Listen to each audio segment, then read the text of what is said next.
Hey friends, we're back with American Miscellany, and we're working on essay 168, but this is for posterity. Nobody's actually viewing these videos, so I guess the reason I'm doing this is for posterity, and and since that's the case, I wanted to show off one of my favorite shirts. I don't know if you guys can see how it's got all these little, like, it looks like plastic baggies with goldfish in them. Can you guys see that? I don't know if you can see how cute this shirt is. I got it, of course, at a thrift shop in Pennsylvania. I mean, not, of course, Pennsylvania, but, of course, a thrift shop. But, man, the lighting is terrible, of course. I don't know if you can see that each of these little baggies have a name written underneath of them. Like, all of the little goldfish in the baggies have a name, like, under each one. It's so cute. I mean, we've got, okay, look, here's, oh my goodness, can't even read these anymore. It's getting old. That's why we have to preserve these. Can you even see? They're all different. Some have spots. There's Henry. There's, Swimmy, Thomas, Timothy, Philip, let's see, Timothy, Thomas, they do kind of repeat. There's a lady on here somewhere, I think. Is that Helen? Yes, Helen is here. Helen, and who else do we have?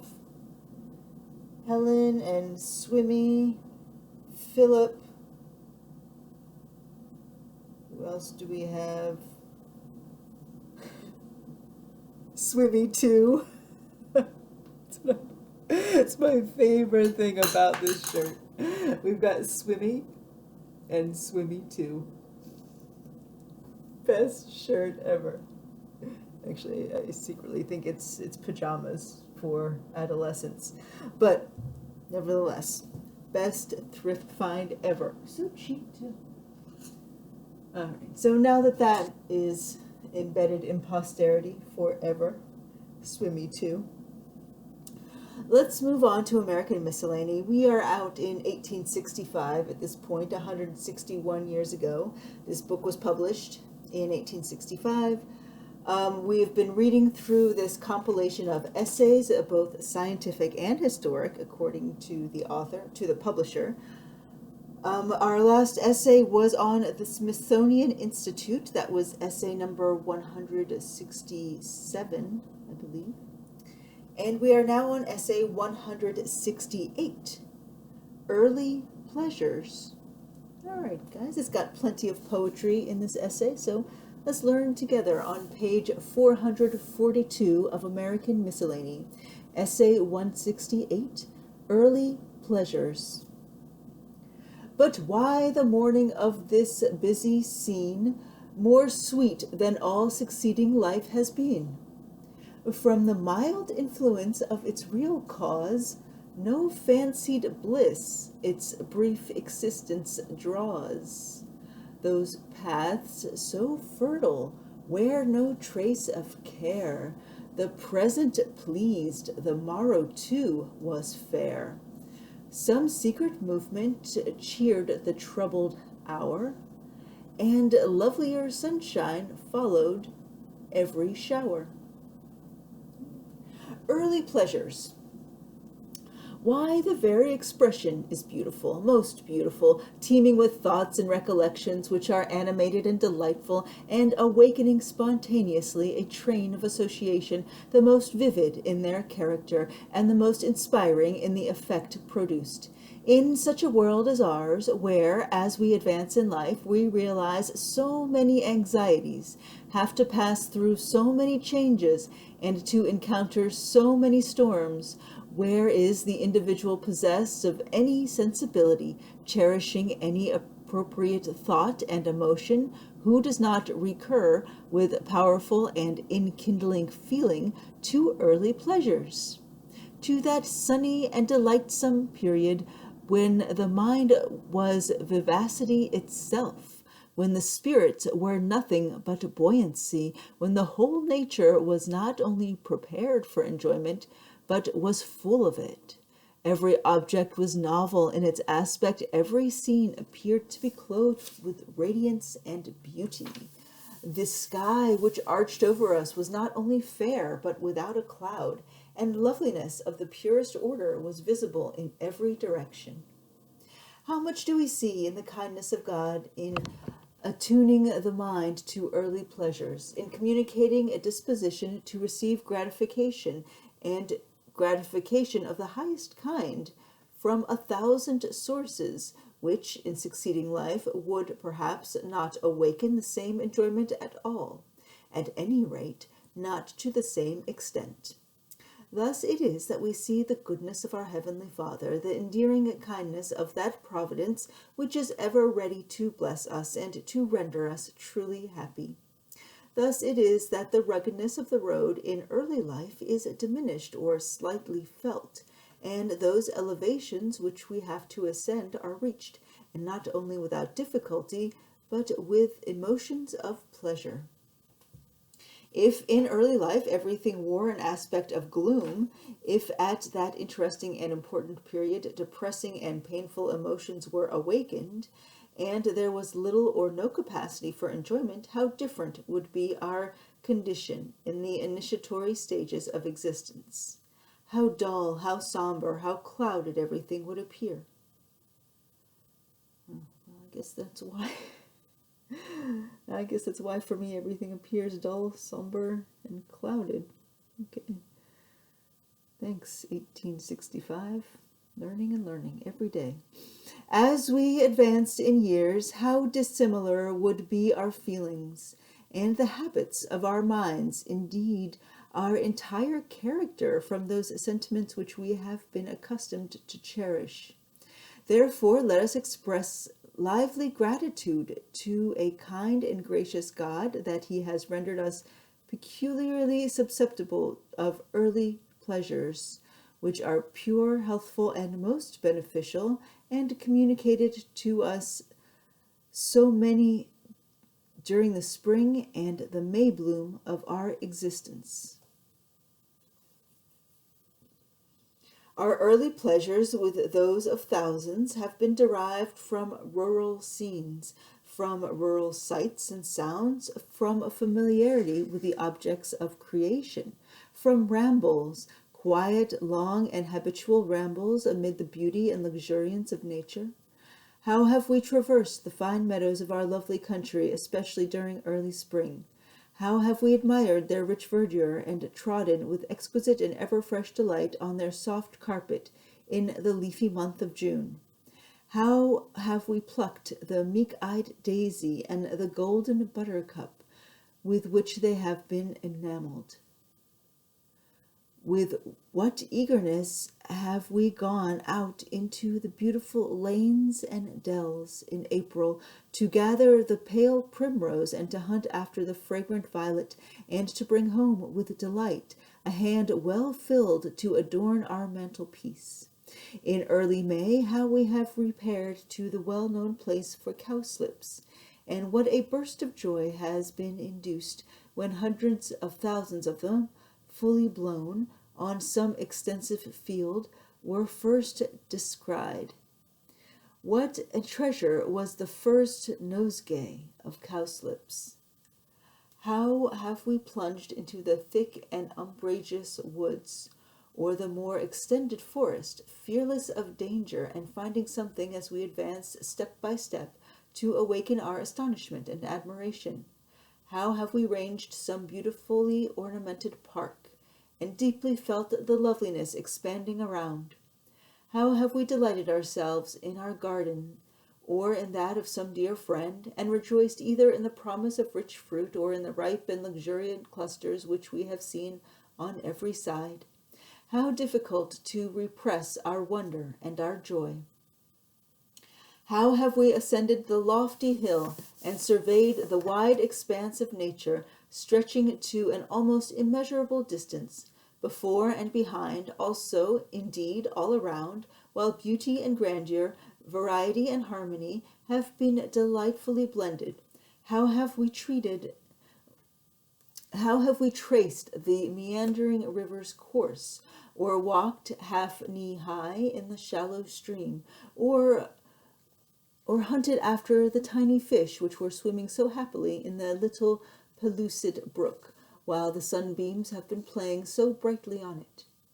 How have we gone down to the seaside and roamed for hours on the sandy or pebbly beach, seeking after shells and curious seaweeds, and wondering at the breakers as they came successively dashing to the shore? These and 1,000 circumstances in our connection with nature have riveted our attention, inspired our interest, and enchained our minds in early life. These have been, and still continue to be, some of our purest, sweetest, and most unsating pleasures. And the best of all is, they are pleasures which can always, to a great extent, if the mind be in a proper frame, be realized. How full of eloquence and beauty are the lines of our favorite Beatty. How canst thou renounce the boundless store of charms which nature to her votary yields, the warbling woodland, the resounding shore, the pomp of groves, the garniture of fields, all that the genial ray of morning gilds, and all that echoes to the song of even, all that the mountain's sheltering bosom shields, and all the dread magnificence of heaven? Oh, how canst thou renounce and hope to be forgiven? Our early pleasures with those of multitudes have been derived from reading, varied, appropriate, instructive reading. And what art is more valuable to acquire? What taste is more desirable to form? What habit is more important to cultivate? What treasure does the perusal of interesting and sterling books, attentively and carefully gone through, put into our possession? What views do books open? What counsels do they furnish? What narrations do they detail? What principles do they inculcate? What incentives to all that is noble and virtuous, benevolent and holy, do they communicate? Some of the purest and richest of our early pleasures, with that of millions, and the number is increasing indefinitely, have been gained from reading. The mind has been riveted and all its faculties enchained. How often has evening after evening been delightfully spent in perusing some spirit-fixing volume, which has been now to the youthful mind, and, by its delineations of character, its narration of incident and adventure, or its powerful appeal, has produced deep and long-remembered impressions. Never can we forget how we first devoured Robinson Crusoe, and were awestruck by its more solemn and awakening scenes, or were charmed with its more animated and joyous narrations. What a world opened on us when this book was first read! I remember that too. Good times. How could we fail to remember the eagerness with which we perused for the first time that far-famed Pilgrim's Progress, that precious volume with its vivid and lifelike sketches, with its gallery of moral and religious paintings, the figures almost appearing to be moving and walking before us, with its affectionate and impressive exhortations, with its original and powerful admonitions, and all in perfect harmony with the Word of God? This gem of books, with all it contains, is ever present with us. Yeah, I've got a copy myself, and I'm trying to sell it. If you would like to purchase it, I think it's slightly older than this book. I don't know how you could purchase it, but if you want one, I'm trying to get rid of it. About 150 years old, maybe 200 years old at this point. I don't know. Oh, but I did not enjoy Pilgrim's Progress. Anyway, here we are. Okay, John Bunyan's Holy War. When we first perused it, it awakened the deepest emotions, and to this hour, its earliest perusal is remembered as being among our choicest pleasures. The Life of Henry Kirke White was a favorite little volume, And after its first reading, we took so deep an interest in the character, the struggles, the poetry, and the letters of poor Henry that we were obliged to put the touching book of Southey, Southey, Southey, the touching book of Southey, under our pillow and read it again and again as soon as we awoke. Rowland Hill's Village Dialogues constituted a volume to which in our youth we recurred with profound and growing interest, and when it was perused for the first time, how did we turn again and again to honest Thomas Newman, to that beautiful delineation of a gospel minister, the Reverend Mr. Lovegood, to the character and death of Mr. Merriman, to honest Farmer Littleworth and his son Henry, to Squire Worthy, to Madame Toogood and Mr. Slapdash. And so long as we live, we cannot forget the ignorance, bigotry, unlovely and unchristian spirit of that mock minister, Parson Doolittle. We never think of Rowland Hill with all his eccentricities, and moreover with all the fine features both of his mind and character, without blessing his memory for that choice volume of dialogues, so full of character, of pathos, of sage and acute remark, to which we now allude, and which we place always near Bunyan's Pilgrim. Our early pleasures have been derived from our home.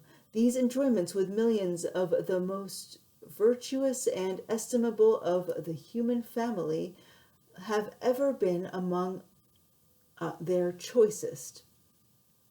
None are so refined, so pure, so tranquilizing, so steady and permanent. Well do we remember the comforts of the endeared domestic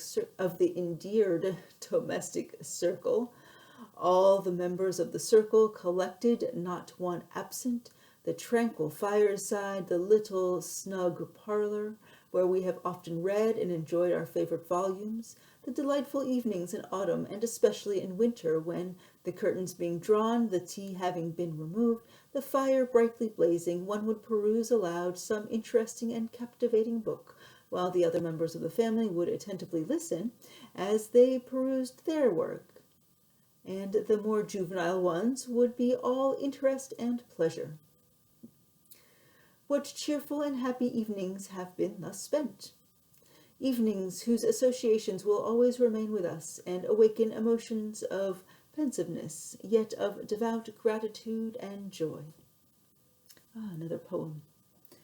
Oft in our peaceful home, that sheltered nest, where still our best affections love to rest, and memory guards her treasure to the last, or dwells with pensive joy on pleasures past. The conscious mind, assisted by her power, the treasured sweets of every passing hour, can bring again to second life, and view their joys as pleasing as when they first flew. Sorry about that. And view their joys as pleasing as when first they flew. Our early pleasures have been derived from some interesting youthful companions, those of kindred tastes and sentiments, those who have thought with us, felt with us, sported with us, labored with us. What conversations have we enjoyed with them? What rambles have we taken with them? What extended and happy walks in the wide field of nature? As they grew up, our attachment to them increased, and theirs to us augmented. We were rarely a day apart. But where are they now? What changes have been accomplished? What severances effected? How many of them have departed to eternity and have been laid in an early grave? Shall we meet them in heaven? Our early pleasures have been derived from the sanctuary, yes, our richest, our sweetest, our highest. We longed for the Sabbath, when we might repair to the sanctuary, observe the delightful exercises of the sanctuary, partake of the tranquil and enviable enjoyments of the sanctuary. Our walk to the sanctuary was one of the most pleasing. How was that walk anticipated? And when, on the Sabbath morning, we entered the building where we were wont to worship, what emotions of the most grateful kind pervaded our hearts? How we rejoiced to see our beloved pastor enter his pulpit. With what zest we celebrated the praises of God. How it delighted us to hear the songs of Zion sweetly sung. How it gladdened the spirit to listen to the burst of praise after a glowing and beautiful sermon full of the pure gospel of Christ. How we returned home, longing for the Sabbath to come again, and almost wishing that every day could be transformed into a Sabbath day. These have been among our early pleasures, dear reader. Have they been among yours? We hope so. If they have been, do you not feel how pure they have been, how rich they have been, how full of zest they have been, and with what bloom and beauty they have been clothed, and what an impression they have produced? Early pleasures should be recurred to. The mind should accustom itself to dwell on them. Memory should love to linger around them. If the recollection be appropriately indulged, lively gratitude will be awakened. Pleasing and powerful emotions will be inspired. We shall find present happiness increased and moral and religious influences augmented. And let us not, as we advance in life, regret, unduly and unwisely regret, that the vivacity of our early pleasure has passed away, but let us cherish unaffected gratitude for all the enjoyments so rich, so varied, and so vivacious, which we have realized, and let us cultivate and improve the numerous pleasures, refined and tranquilizing in their nature, with which a kind providence is still favoring us. Like the bee, let us extract honey from every odorous flower. Let us remember that pleasure of the richest and purest kind may be gained from almost innumerable sources, and let us be looking forward to the purer, the higher, the more exquisite, and the endless pleasures of paradise. We would remark in concluding these observations: parents, be wise in relation to your offspring. Endeavor in early life to make your children happy. That's in italics, by the way. That's italicized. Endeavor in early life to make your children happy. See that they are surrounded by what is calculated to render them cheerful and animated. Let them perceive that you are solicitous to promote their enjoyment in everything that is healthful and pure. Let not your children be made gloomy. Don't talk to them about miserable things all the time. Do not envelop your children with a dark and somber atmosphere. Oh, I guess that's how you say it in 1865. Mothers, walk out with your offspring and show them what is beautiful and grand in nature. Please. Let them see that you are happy if they are happy. Let them see that. Let them be joyous. Fathers, let your children accompany you in your rambles. Right. And explain to them that what you see and admire is worthy of their attention. Answer their intelligent and numerous, though sometimes amusing, questions. Talk to them about the wonders of the heavens, the beauty of the earth, the grandeur and extent of the ocean, the wisdom, power, and goodness of God in all. Accustom them to read and think on these subjects. Cherish early friendships of the right kind, and above all, let your children go with you to the house of God, that early habits of worship may be formed, and that, by the divine blessing, an early spirit of devotion may be cultivated. Blissful indeed is the thought of a whole family meeting in heaven. Husband and wife, brethren and sisters, all before the throne of the Redeemer at last, one by one parting in love, in the prospect of a rapturous and unbroken meeting in paradise. And one last poem to close us off. Such tender chains connect the mind with earth, till mercy kindly terminates the span that bounds the present littleness of man. And like the gale to frozen waters given, dissolves each link and wafts the soul to heaven.